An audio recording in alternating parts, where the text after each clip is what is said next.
Travertine, also known as tufa, is an inorganic precipitate of calcium carbonate that may form in sheets or mounds in lakes. Springs along the margins or in the floor of the lake can be sites of quite spectacular buildups of tufa, as seen here in Pyramid Lake, Nevada. Saline lakes are perennial, supplied by rivers containing dissolved ions weathered from bedrock and in a climatic setting where there are relatively high rates of evaporation. Salinity can vary from 5 grams per liter of solutes, which is considered brackish, to saline, close to the concentration of salts in marine waters, and even hypersaline waters with salinity much higher than seawater, seen here in Mono Lake, California to the left, and the Dead Sea in Israel to the right. Sedimentologically, brackish lakes are similar to freshwater lakes. Saline lake chemistry is determined by dissolved solids from bedrock of the river systems that supply the lake. Bedrock geology varies from place to place such that the chemical composition of each lake is unique, unlike marine waters which have similar chemistry globally. Standard mean ocean water is a well-defined chemical water standard. The types and proportions of evaporite minerals forming in saline lakes are therefore variable, including minerals not found in marine evaporite sequences. The principal ions in modern saline lake waters are sodium, calcium, and magnesium cations, with bicarbonate, chloride, and sulfate anions. The balance between the concentration of different ions determines which minerals form.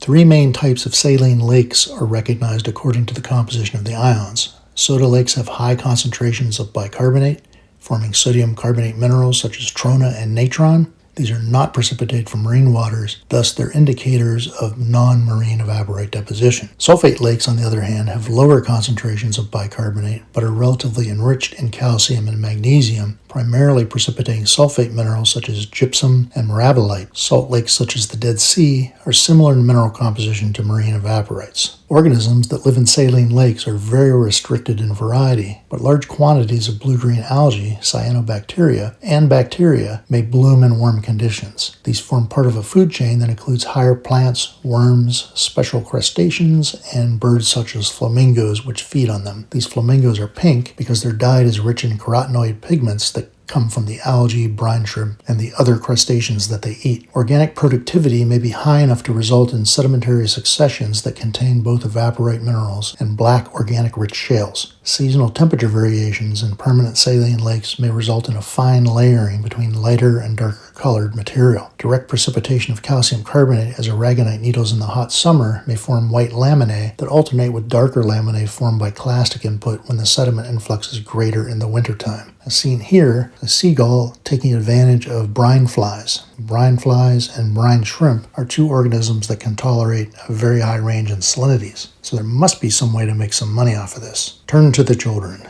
Sea monkeys are actually brine shrimp that are cleverly marketed in this very cartoonish fashion. Triops are another resistant organism that can live in saline lakes. These are the beasts that came out of the mud at Burning Man a couple years ago when it rained. Large bodies of water that periodically dry out are known as ephemeral lakes, although some people use the term playa for the same depositional feature. They occur in semi-arid and arid environments where the rainfall is low and the rate of evaporation is high. Desert areas can be subject to highly irregular rainfall with long periods of drought interrupted by intense rainfall every few years or every few tens of years. After rainfall in the catchment area, the rivers become active, flash floods supply water and sediment to the basin center, where it ponds to form a lake. Once the lake is formed, particles suspended in the water are deposited to form a layer of fine-grained, muddy sediment that you can see is agitated by the wind. Evaporation reduces volume and the area of the lake shrinks, leaving exposed margins where desiccation cracks may form as the lake dries out. Evaporation increases the ionic strength to saturation and precipitation of minerals. Least soluble minerals will precipitate first, followed by other evaporite minerals until the lake is dried up completely. The resulting deposit consists of a layer of mud overlain by a layer of evaporite minerals. Evaporite mineral chemistry will be determined by lake water chemistry and show the same ranges in chemistry as found in saline lakes. Subsequent flooding does not necessarily result in solution of the evaporite minerals on the surface, as they may become quickly blanketed by mud, protecting them from dissolution. Repeated flooding and evaporation results in a series of depositional couplets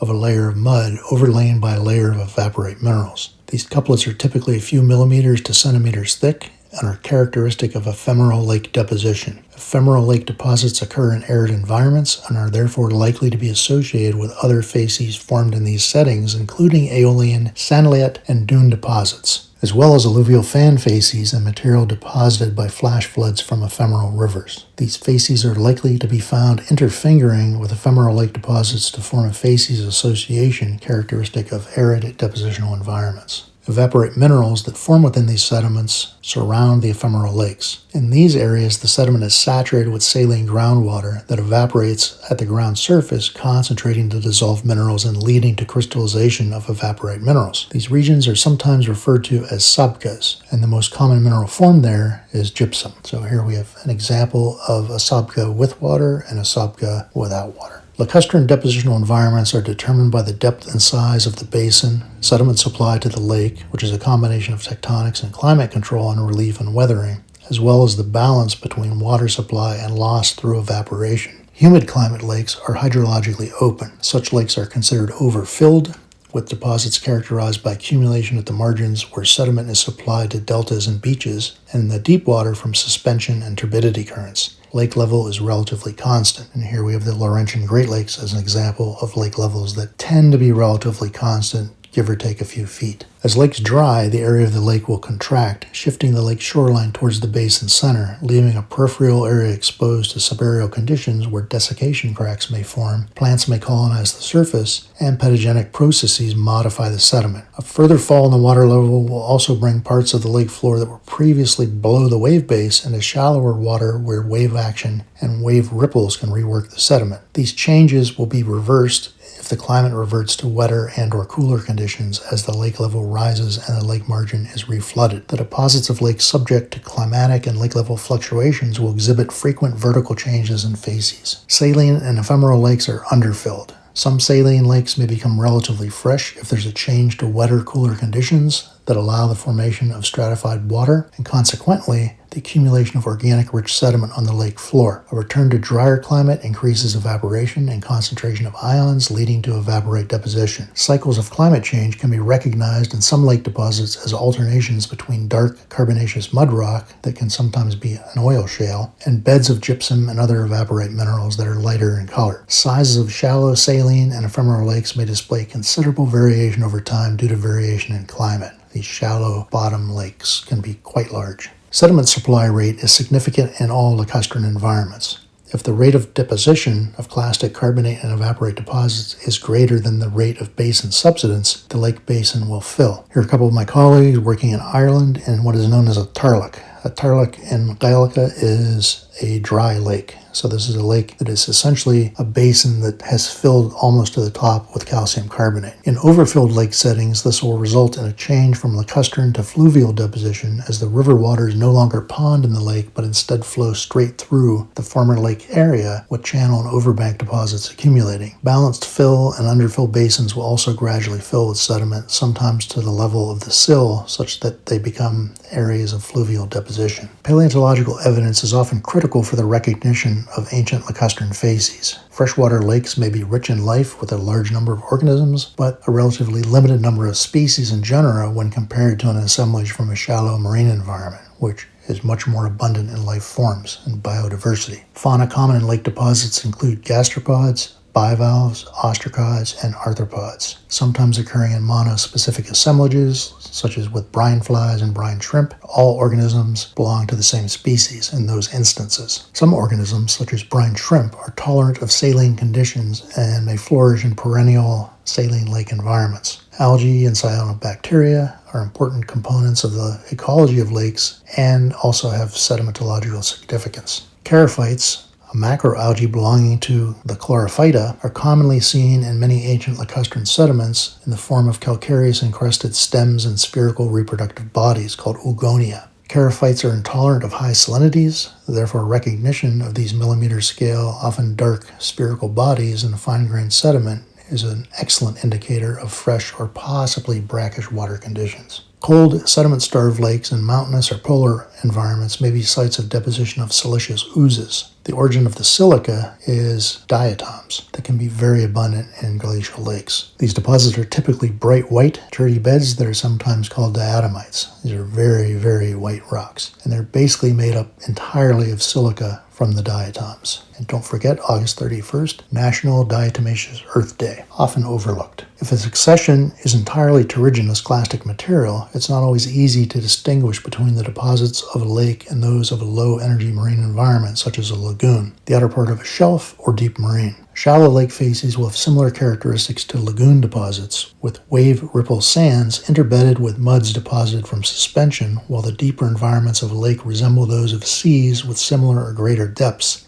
as they include deposits from suspension and turbidites. The main criteria for distinguishing between lacustrine and marine facies are often the differences between organisms and habitats in these environments. Seen here to the left is a sediment lobe produced by Kokanee Creek and to the west arm of Kootenai Lake.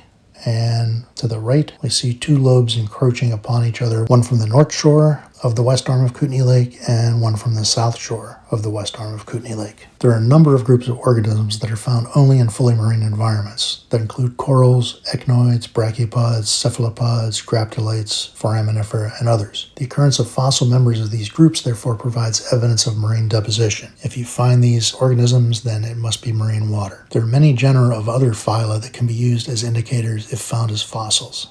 In particular, there are groups of bivalves and gastropods that are considered to be freshwater forms, as well as fish that are thought to be exclusively lake dwellers. Some of the most reliable indicators of freshwater conditions are algal and bacterial fossil forms. Reliance on fossils to provide indicators of lacustrine environments becomes more difficult in rocks that are from further back in the stratigraphic record, and in Precambrian strata, it's almost impossible to be sure. One characteristic of lakes that is rare in marine settings is stratification. Lack of mixing of oxygenated surface water with the lower water column results in anaerobic conditions at the bottom of deep stratified lakes. Animals are unable to tolerate anaerobic conditions such that the lake floor is devoid of life and free from bioturbation. Deep lake deposits may therefore preserve primary sedimentary lamination that is typically destroyed by burrowing organisms in marine environments. Anoxia also prevents the aerobic breakdown of organic matter that settles on the lake floor, permitting the accumulation of organic-rich sediment. The deposits of saline and ephemeral lakes usually can be distinguished from marine facies by the chemistry of the evaporate minerals. Yeah, well, that's just like your opinion, man.